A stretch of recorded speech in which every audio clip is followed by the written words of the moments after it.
ஒரு நாள் கல்யாணம் அங்க பண்ணிவிட்டு பாக்கி நாள் கல்யாணத்தை அயோத்தியில போய் பண்ணுவதற்காக பிரவிஷ்யோகங்கள்லாம் அங்க போய் பண்ணுவதற்காக மருதினம் பரப்பிட்டாள். விஸ்வாமித்தர் கல்யாணம் பண்ணி வைக்கணும்னு வந்தால் அதை ஆட்சி உடனே சொல்லிட்டு பரப்பு போட்டார் விட்டார் வால்மீகி. அதற்கு பிறகு விஸ்வாமித்தருடைய கதையே கிடையாது பட்டாபிஷேக பரியந்தத்துல. அப்புறம் நீங்க உத்தரகாண்டத்துல போய் பேச போறாள், அதுக்கு கீழே கிடையாது, அதுக்கு முன்னாடி கிடையாது. போற போது பரசுராமன்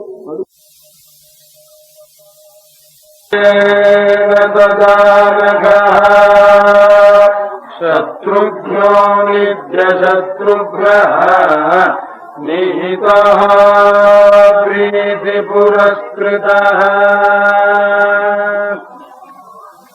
கல்யாணம் ஆகி அயோத்திக்கு வந்ததே பரதனுடைய மாமா யுதாஜித்து கல்யாணத்துக்கு வந்தான்னு சொன்னாள்.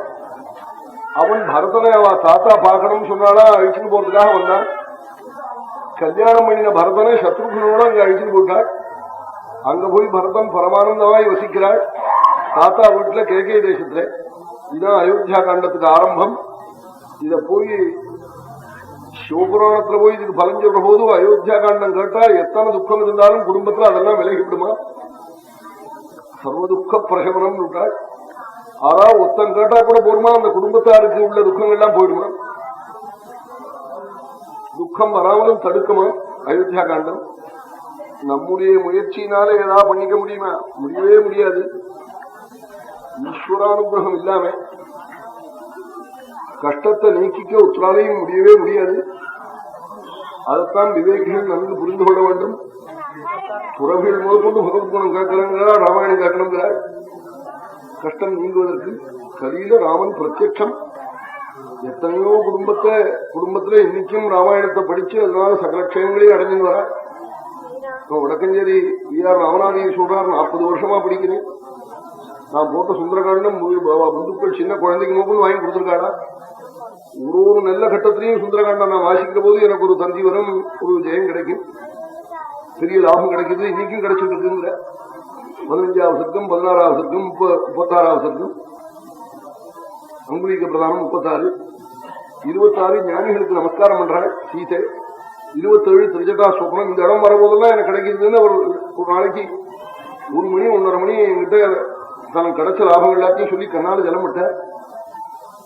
ஒரு விசுவாசத்தோட ஒரு நியமத்தோட செய்யணும். நியமம்னா என்ன, உயிர் போனாலும் இன்னைக்கு ஒரு ஸ்லோகமாவது சுந்தரகாண்டத்துல படிக்காம இருக்கிறதுலேன்னு அப்படி வச்சுக்கணும். அதுக்குதான் நியமம்னு பேரு. நம்பிக்கை அது வெறும் இழுத்தல்ல, பகவானே சுந்தரகாண்டம்ங்கிற ஒரு எண்ணம் வரணும். ஸ்ரீமத் ராமாயணாட்சோயம் பிரத்யட்சா ராமேவகின்னா சுவாமியே இந்த சுந்தரகாண்ட ரூபேன இருக்காளாம், வால்மீகி ராமாயண ரூபேன இருக்காளா. பாகவதமும் அப்படித்தான். பகவானே கிருஷ்ணனே பாகவதமாக இருக்காள்னாம் பாவிச்சு பிரிவாள்லாம் புஸ்தகத்தை பூமியில வைக்க மாட்டாள். நமஸ்காரம் பண்ணுவாள், சலையில வச்சு கூத்தாடுவாள், கற்பூரம் பண்ணுவாள், நமஸ்காரம் பண்ணுவாள், அர்ச்சிப்பாள்.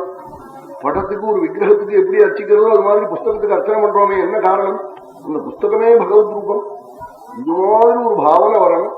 அந்த பாவனை சாதாரணமா வந்துவிடாது, படிச்சத்தால வந்துவிடாது, கங்கையில ஸ்நானம் பண்ணா வந்துவிடாது, தலைகள் நன்னா வராது, சாதுக்களை போய் அண்டினாதான் வரும்.